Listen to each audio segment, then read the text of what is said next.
Wamda Capital is an early stage investor. We do typically seed to Series A investments in MENA, that means Middle East, North Africa, in ICT software companies, so information communication technology companies. So we don't necessarily invest in hardware, but in software companies. In terms of industries and models, there we are agnostic. So we don't have a specific focus, let's say, on fintech or edtech. We're kind of opportunistic there in that sense. We've been around for a long time, so we invest currently out of what we call evergreen vehicle. You can call it also a kind of a permanent fund structure. So we had a fund before, classical setup with LPs. This has changed. We are now kind of a single LP, GP investment vehicle with Fadi Randour, and I can maybe tell a little bit more later about Fadi Randour. And this has been for the last kind of nearly 4 years, the situation. And before that, we had a fund number one, which was a $70 million fund, kind of same focus, seed Series A, MENA, but the difference was we wrote bigger checks. We also took, let's say, more active roles on the governance. We took board seats. These days, we kind of typically co-invest. We might co-lead. We're typically not a lead investor anymore. Not because that we don't have, let's say, technical the capabilities to do it, but simply in terms of ticket size, we often, let's say, don't have that kind of weight in the round. And there's bigger investors who take the role of being the lead investor. And maybe one more word. First of all, Wamda Capital is part of the Wamda Group. So if you go to wamda.com, and you probably kind of checked it out a few times, we also have a platform that covers the ecosystem of what's happening in this region of the world, a little bit like a TechCrunch for the Middle East. And we also, let's say, promote and create studies with partners, kind of, let's say, investigating certain topics of the ecosystem. So when we talk about Wamda, we not necessarily always only talk about the investment side of things, although I represent that. But Wamda in itself is a little bit bigger. And we've kind of, let's say, be a long-standing investor in the region. And in Turkey, we have a few portfolio companies. So that is kind of close to our heart, the entrepreneur ecosystem in Turkey. So we will deep delve about the Turkish opportunities and ecosystem. But before that, what sparked your interest in the venture capital and becoming an investor, director, or a partner in the funds?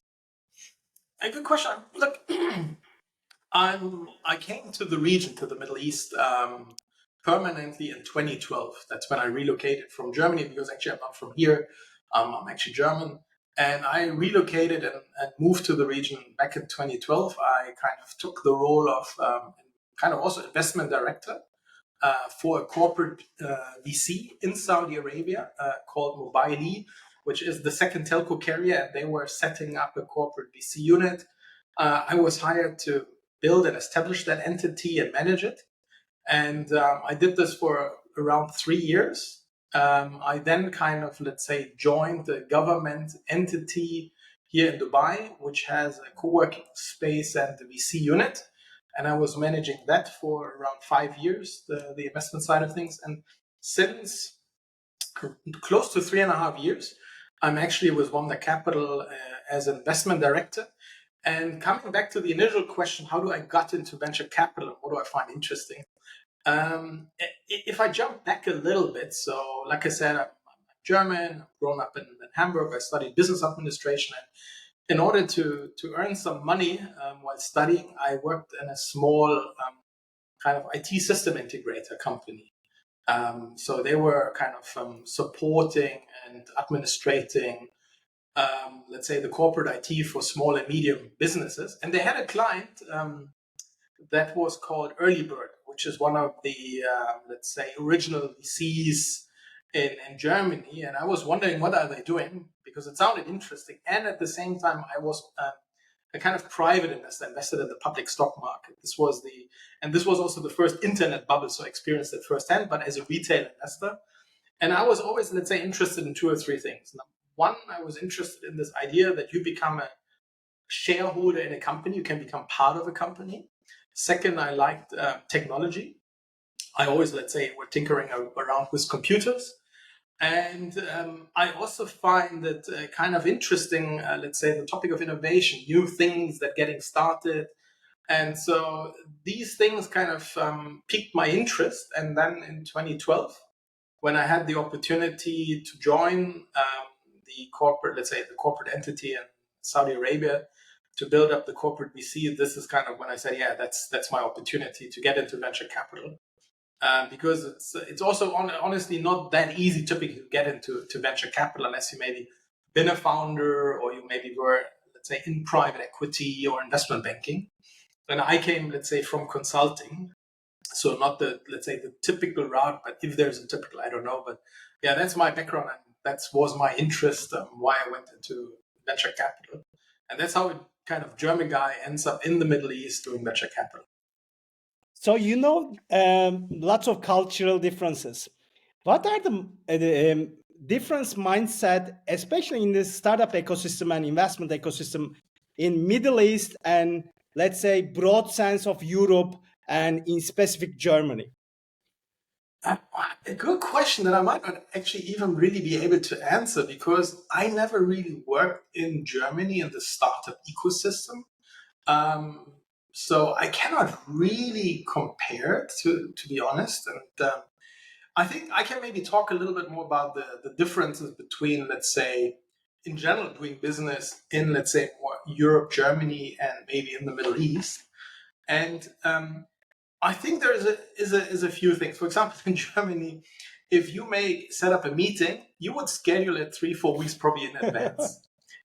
Here, it's like someone calls you, yeah, can we meet tomorrow? And you're like, what the heck? How is this possible? But for example, everything is moving, let's say, much faster. There's some kind of urgency. I think it's also for example, in Germany, it's more like what I described, from the top to the bottom. And here, a lot of stuff is kind of top down driven. So you need to also kind of more sometimes know the right people on a more informal level to kind of, let's say, close a commercial deal. That is part of what Middle East is. You need to kind of know the people. You need to kind of, let's say, get comfortable, they with you and vice versa. So that is a difference as well. And yeah, for example, doing business here is, people are very polite also. They don't necessarily say no. In Germany, it's often, let's say, more black and white, yes or no. But here, you might, let's say, not get a no, although indirectly your partner is saying, hey, we're not interested, but you keep doors open. So there's a bunch of things that you need to adopt to when you come to the region. And that's, like, I think always the tricky part when you enter the market, that you kind of circumvent these more informal barriers, how to navigate the business ecosystem. And yeah, and here there's a few differences, especially as a German at the beginning. Yeah, I struggled a bit. Also, for example, being on time. As a German, you're very much on time, 5 minutes ahead. Here, but I don't want to generalize it. Sometimes here things are a little bit more flexible, which is also nice. So yeah, there's a bunch of differences, and if you kind of, let's say, kind of have them in mind, you kind of learn how to navigate and make progress. In recent years, I mean, let's say in last decade, there has been lots of successful stories popping up in Middle East. Some of unicorns, IPOs, or acquisitions, and most of the countries in the region are looking for to create this a second Silicon Valley or oasis. So what do you think about that? The countries' efforts to create the similar kind of Silicon Valley culture in different geographies. When I talk specifically about the UAE, and then also a lot about Dubai, because Dubai is the main kind of tech city hub in the UAE. Not that Abu Dhabi is not there, but Abu Dhabi is a bit smaller than Dubai. I think the government has understood kind of early on that it is about attracting talent, right? Every company Mhm. starts with a founder at the very beginning. And you need talent, right? Because you're also not building a company alone over time. You need to hire, let's say, maybe a skilled developer. You need to have a skilled marketeer who can scale a business. So Dubai has done a lot to attract and open up for talent from around the world. Um, if you think, for example, very recently, I think which gave a big boost was how the government and the country has handled COVID. Dubai was one of the first global cities that opened up very quickly for international travel. You had also a huge kind of vaccination drive, so a large chunk of the population were vaccinated. That allowed to kind of open up, and Dubai was then becoming a little bit the hub for freelancers, people from the Web3 crypto space to come to town, come to Dubai and say, like, look, this is where I can kind of, let's say, work and live and can freely move. And so this, for example, was one of the things. Or if you think about the Golden Visa initiative to attract talent, to attract investors to the country, to give them a residency of 10 years under the Golden Visa sponsorship. So there is also then a lot of government initiatives. If you think about the Dubai Future Foundation with Dubai Future District Fund, if you think about Hub 71 in Abu Dhabi, um, there is a lot of initiatives. And like you said, I think it's not about replicating Silicon Valley. That anyhow does not really work. But you try to kind of put the right seeds in the ground that are important for an ecosystem. You need to have these different, let's say, stakeholders. You need to have, let's say, investors at multiple stages. Also, recently, for example, another thing was mentioning as public markets. The government also understood that there must be an exit path for companies, and a vital kind of public market is one kind of way and path to exit a company and bring it public. And they brought a few kind of government entities public, like one is Diva, the local electricity company. You have a toll gate operator went public, and a few others to kind of deepen and broaden the market in preparation for tech companies also having an opportunity to go public. And if you switch, for example, to Saudi, there's quite a transformation going on. And there you also have initiatives like the Unicorn program. You had a company like Jazz, which went public in Saudi Arabia. You have a huge talent pool in Saudi, young Saudis who studied abroad coming back. A lot of new investors. You have Sanabel, the Sovereign Wealth Fund. So there is a lot is happening, and you can see those kind of fruits of labor with a growing and vibrant ecosystem. Still, for sure, we're not yet there. Let's say with the US and maybe also with main markets in Europe, but the trajectory is we're going in the right direction, and we're also going, I think, faster than others. So we can start catching up, and yeah, there's a lot of positive momentum here. So, as Wamda Capital, you are looking for Middle East and Africa and Turkey as well. So, what kind of startups are you? You mentioned about the software startups. While evaluating these startups, what are the common failures? What are the common founder mistakes that you see frequently? Uh, Maybe if we start about failures when kind of seeking capital from investors, it Mhm. still sometimes blows my mind a bit. For example, how many founders send you a pitch deck and there is no slide for the team? And I have then to kind of take the name from the email, go on LinkedIn, trying to figure out who is this person, what is he doing, who are his co-founders. That, for example, simple stuff like that. Also, having a pitch deck ready. Also, sometimes kind of people have reached out and you ask them, or they meet them at an event and say, "Here, yeah, send me your pitch deck, please." And say, "Yeah, give me a few weeks and then I send it to you." And I think, okay, the moment when you approach an investor, you should be ready, in principle. But coming to companies itself, look, we invest at this very early stage, not pre-seed, but seed stage.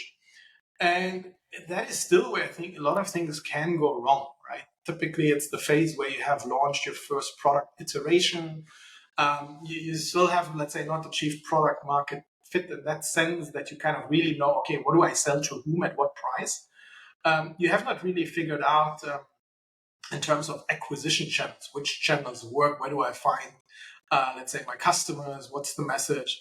So there is honestly a lot that can go wrong at the beginning. And often it is, for example, that it takes longer to get the product out of the door. The startups who never launch always develop, and then the founders are afraid of launching. But what is really needed, you need to go out as early as possible and get feedback. I've seen this a few times. I have seen a few companies that then have this problem. Okay, they cannot monetize. They had an idea, but it doesn't really work.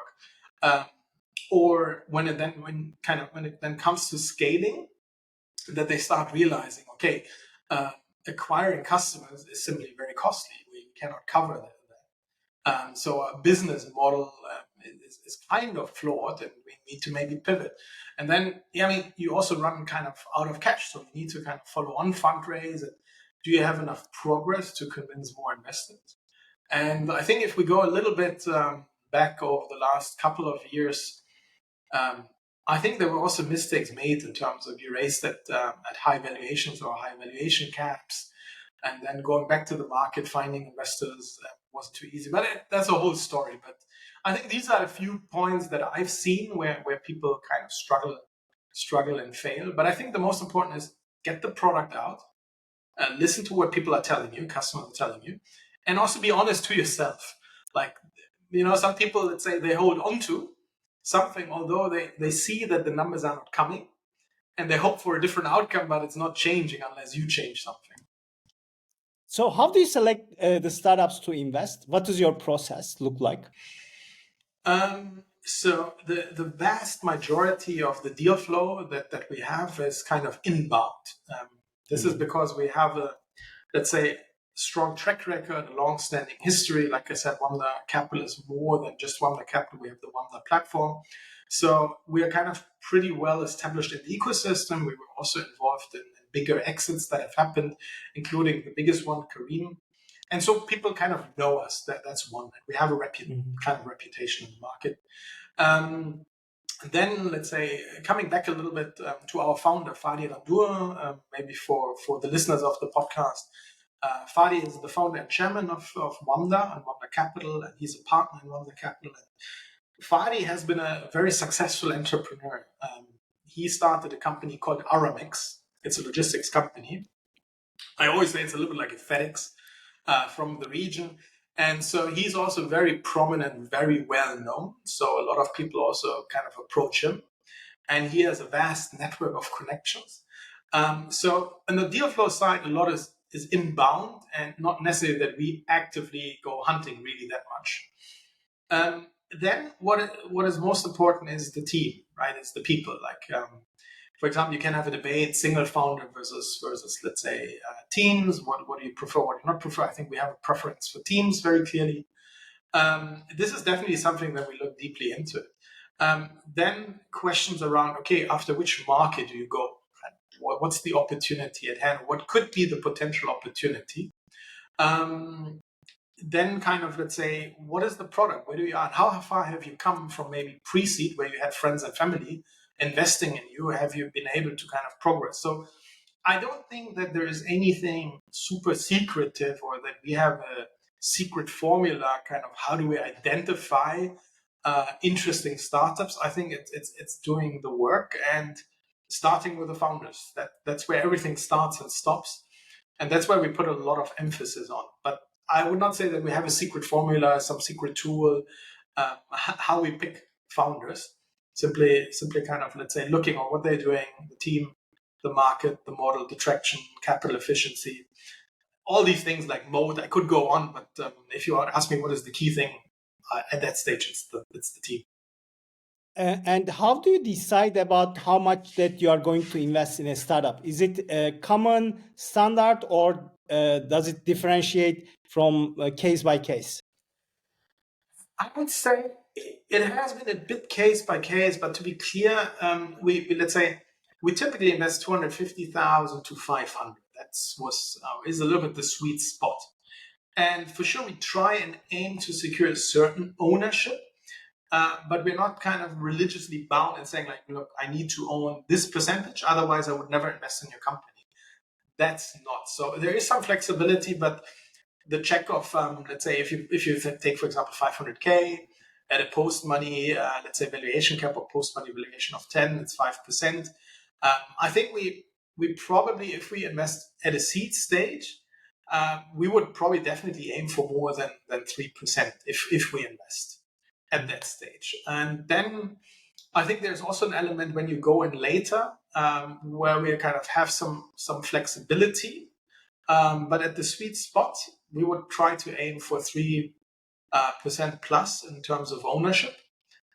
Ideally more, but I mean, good deals are also a little bit contested. So I'm not necessarily always kind of can set the price for a round, but it's a result of the interest that the founder has for its company and the round. How involved are you with your portfolio companies after investing? Um, I would say we have a decent level of involvement when it comes to kind of being close to the company, trying to understand what's happening. I would kind of lie when I say like, look, we are, let's say, in kind of operational VC who kind of parachutes in and do shadowing of let's say certain functions in a company. We don't do this. I'm also not, let's say, a kind of, for example, growth marketing specialist who kind of sits down with the VP of marketing and handhold and tell him what he has to do. We're not expert in those kind of specific functions in a company. We are more experts in terms of, let's say, when it comes to capital structuring, fundraising. We have knowledge in terms of governance. How do you kind of, let's say, set up a proper governance in a company? We also for sure have experience that we can draw from insights from other portfolio companies that we share, let's say, insights there. We also kind of, let's say, maybe share benchmarks when it comes to numbers. When people ask like, what's the CAC? Or a simple question also, I had it last week. What do you pay in audit fees? I got a proposal and that sounds high. And then I can check with other portfolio companies. That's something we're doing. A little bit of helping on the hiring side. So we get profiles. We have a few headhunters, let's say for specific, let's say maybe a tech or marketing or sales. So, and the big, I think, advantage that we have as Wamda is, given the long-standing history that we have, we know a lot of people, and we can make a number of introductions that can be, think about investors, corporates. We are kind of close to government entities. If you think about regulated business like fintech, the regulators. Here in the UAE, let's say ministries, free zones, and then the other suspects of the ecosystem, let's say being at lawyers, auditors, growth marketing specialists. So I think I always say our superpower as Wamda is the network of connections. And let's say we help to kind of connect the dots in the background. That is how I would describe what we add in addition to kind of investing in a startup. So you mentioned about the Karim example. What are the some most memorable startup pitches that you have heard? And should you share the story of Karim and couple of unicorns in your portfolio earlier years? Yeah, so on Karim, actually, I cannot really comment on it because I wasn't, let's say, with Wamda at the time. I was actually investing in a competing startup. I invested in a ride-hailing service at that time called Easy Taxi. Now it's Genie. They still operate in Jordan and in Saudi Arabia. So I could not invest in Karim. And I think for Wamda, the Karim pitch, yeah, I think it must be interesting. I think I heard the story that we saw them very early, but I don't think we joined that first round. And it took some time to if you will, correct the mistake and come on board later. So that's it about kind of Kareem. So like I said, I cannot really tell you what happened there. Memorable pitches here. I think there's always these pitches that stand out where, especially those ones where the founders come in and they tell you, let's say, I think there's always a little bit of common sense. And what I mean is, if an e-commerce startup would come to you and tell Burak, look, that's what we're doing. You have an idea how e-commerce works, and you probably also know how big the Turkish market is. But what is always interesting if founders tell you insights that you kind of, let's say, never heard before, something where you say, oh, that's pretty interesting, or they really kind of show to you they're real experts of the problem that they're gonna or want to solve. I think this is always something that stands out. And then teams, when you have a good mix. I remember one company, I don't know what was it. They had a kind of commercial oriented founder, a tech founder, a marketing team. So they had a very strong team. That is something we had a few interesting companies like Tebi, BNPL, for example, in which we invested early, and Hussam was an outstanding founder. He had a company called Namshi before that he exited as CEO. So I think what always is nice if you have founders who also, I would say, who are ambitious but are not kind of illusional about their plans and what they're going to build with the company. So yeah, I think that's what I would say. Like founders who come in and simply blow you away with a knowledge about the problem that they're having and also the drive. I always say the good founders are a little bit like a train. The train leaves with you or without you. And they also don't, let's say, do a hard sell. It's more like they have a conversation with you and tell you why they think it's an interesting problem that they solve, and hopefully you're also interested. But they don't typically. I think the good founders, they don't aggressively sell you like a car dealer. Like, okay, you need to buy this car. That's something that I like.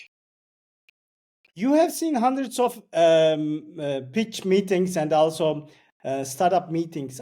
Do you have red flags? I mean, especially in the meetings or after the meetings. If you see something, then turns you off from that startup venture. I think there's a few things. I mean, for sure, one is if you have ethical concerns, and for example, if founders say like, look, I mean, sometimes they have maybe raised some money, let's say on a convertible, for example. And for us, it's important to have information rights. And we typically also, for example, want to have most favored nation. And if the founder then says, yeah, I have not given it to those investors, but I'm willing to give it to you. And that is always, for me, a little bit of a red flag, because I like, if it's the same round, everyone should be treated in the same way, on the same terms. And if he's doing this to me, okay, next time I get screwed over by him. So that definitely is a red flag.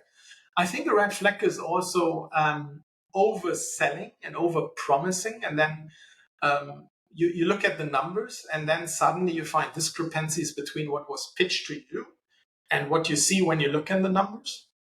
That I would say is a red flag. I think another not a red flag, but something that always starts also a little bit questioning. When I said readiness, for example, someone pitches to you and you say, "Oh, I'm interested. Sounds interesting. I want to learn more. Do you have a data room? Do you have some more data that I can crack?" And then they are not ready, and then because then the question is, are they ready at all, or why do we have this premature conversation if you're not yet ready? So there are those red flags, or also, for example, dynamics between the founders, the co-founders, when you have the feeling like it's not really balanced, or in an extreme case, I can remember a pitch session also where kind of the co-founder, the CEO, was shutting down his kind of CTO and said, like, no, stop here, let me answer that. That's also not something that you start questioning what's the relationship within the team. So yeah, that's a few of those kind of red flags, I would say. So we mentioned and we talked about the culture differences, but what do you think about what are some unique challenges for the Middle East startups, Middle East and North African startups? One, for sure, language. Like if you come here, right, it's not only it's also a language that goes not from left to right, but from right to left. You have different dialects in the Gulf, so it's not like that. Everyone speaks the same kind of Arabic. But look, I think bigger things that you should keep in mind is in terms of, for example, the UAE. We have around 9 to 10 million in terms of population. It's not a huge, gigantic market, so you probably need to expand, and then you need to cross borders. And there's, let's say, there's a new regulator, there's customs, there's requirements. For example, if I talk about Saudi, probably the most important and biggest market, Saudization. So in order to kind of, when you come to the region, scaling, I think, a business is a particular challenge, kind of getting going cross-border. Then also the question, where do you go in the region? So the typical playbook could be, let's say, maybe a Turkish startup. They would probably set up in the UAE, maybe in Dubai. It's the easiest to do business and it's easiest to navigate for foreigners. And you might then, let's say, think about entering Saudi after you kind of succeeded in the UAE. But then the question is already, okay, what is the next market? Because the neighboring countries are quite a bit smaller. And then the question is, do you go from here to Africa? Or do you go from here to maybe Turkey? Or do you go to Pakistan? So that is a little bit the challenge. Let's say one of them. There's probably a lot more, but I think something really worth picking out. So you have also seen lots of Turkish startups for your investment deal flow. Are there any differences between these geographies, or are there common main points that look like similar? And you have also a great story about unicorn from Turkey. Yeah, I was just about to say, I think we have a very high opinion of Turkish founders. Very, very strong teams, also on the tech side. That definitely stands out. And also the Turkish market, depending on what you're doing, is quite big. But there are the FX challenges, economic challenges. But it's very interesting. No, we have invested in a few companies, and the one that you're referring to is Insider. For maybe the listeners, it's a B2B SaaS startup in terms of marketing automation. It's a Turkish founding team. I think they have a huge office still in Turkey. The company itself, the kind of, let's say, management relocated to Singapore. But this is a big success story. It's the company has over $1 billion in the last valuation. We are early. I think we were one of the first check, or the first check in the company. We have co-investors like Sequoia Capital, Qatar Investment Authority, very strong. And I think it's just another example of Turkish talent. And we have other companies, Modernisa, I think about Tafin. We are in Mati, which went public, Voltline. So we have quite a bit of companies in Turkey. And like I said, I think the talent is definitely something that stands out. Mm-hmm. And what are the Turkish founders' mistakes that you see separate them from the others? I don't know if I can really give a super qualified opinion here. Because, for example, we don't actually see many startups from Turkey coming to this part of the world. So I think for Turkish startups, it's often going more to Europe, not necessarily to the Gulf. Probably, I guess sometimes you have connections. People, have. If I think, for example, again, a little bit, I have the German mindset. You have a large diaspora of Turkish people in Germany. These are markets that are also more well known. So I don't think I'm able to qualify to pick something that stands out for Turkish entrepreneurs, what they do differently, and maybe where they fail more often than other founders. I don't think it would fair if I pick something here. But what's your experience? I mean, there are lots of things to share. I will be happy to share them after our call today, because I have prepared lots of questions to ask you. But definitely, I agree with you. And there are differences in my point of view with the Turkish founders and different parts of the world.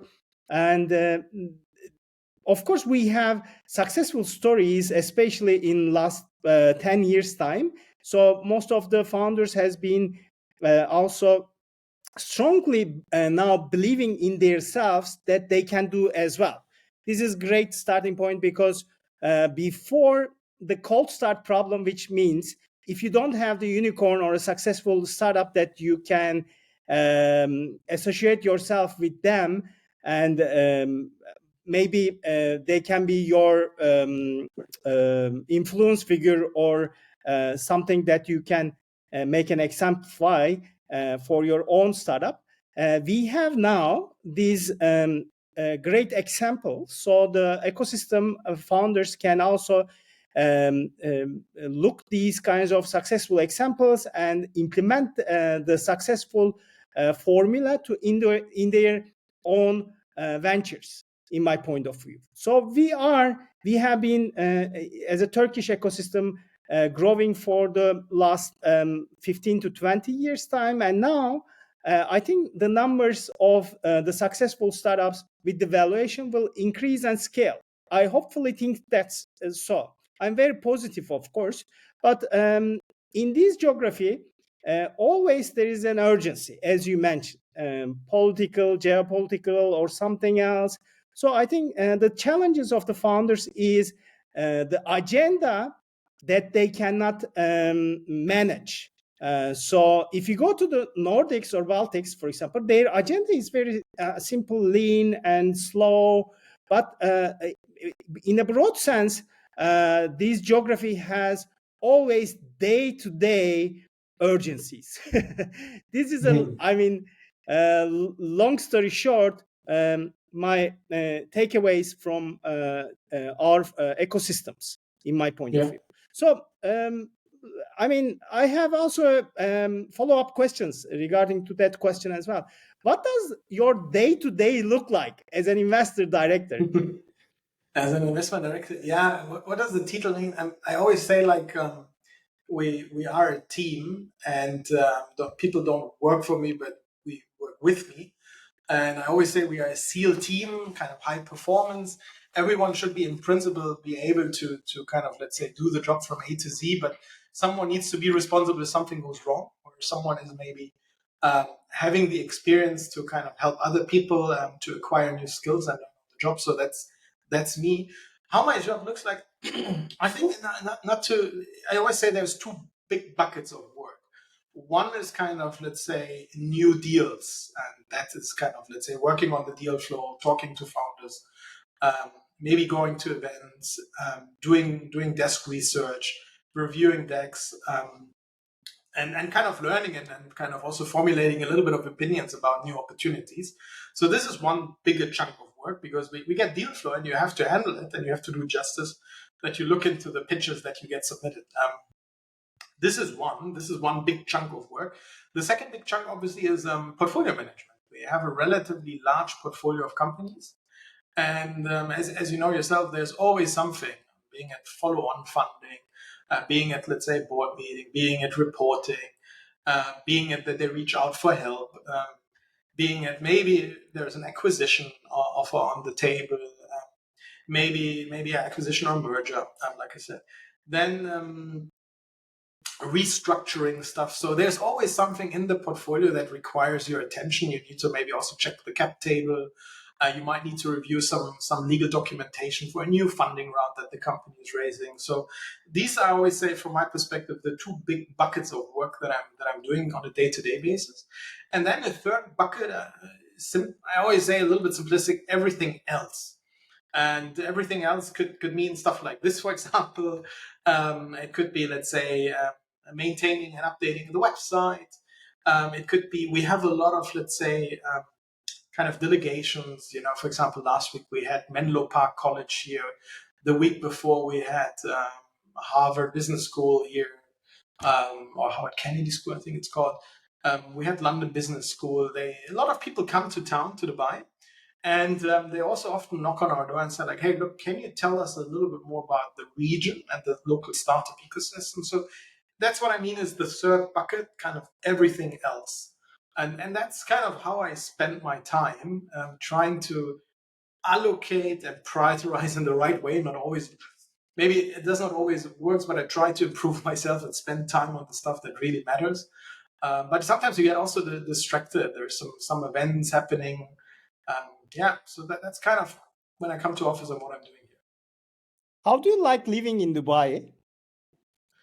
I like it. I really love it. We moved here permanently in 2012, so that's quite some time with my wife.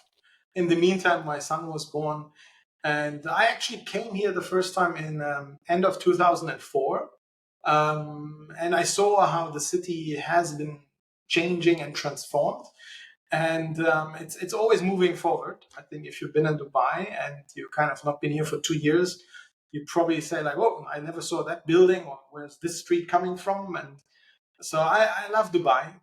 It's really become a global metropolitan city. which I think is now among probably the top 10 cities globally. At the same kind of, let's say, sentence with, let's say, London, Paris, New York, Tokyo, Hong Kong, Shanghai. Dubai is really a main hub. I mean, what are the recent podcasts or books that influenced you, or which kinds of books and also blogs do you read recently? It's a good question. So I think on the podcast side, probably a little bit the usual suspects: Tim Ferriss, Farnham Street, 20 Minutes VC. It's probably a little bit the usual suspect. What I'm saying. In terms of books, I just listening right now on Audible to the audiobook of The Innovators from Walter Isaacson. Super, super interesting because it goes back to kind of how Silicon Valley actually started. The whole kind of chip industry was kind of super, super interesting.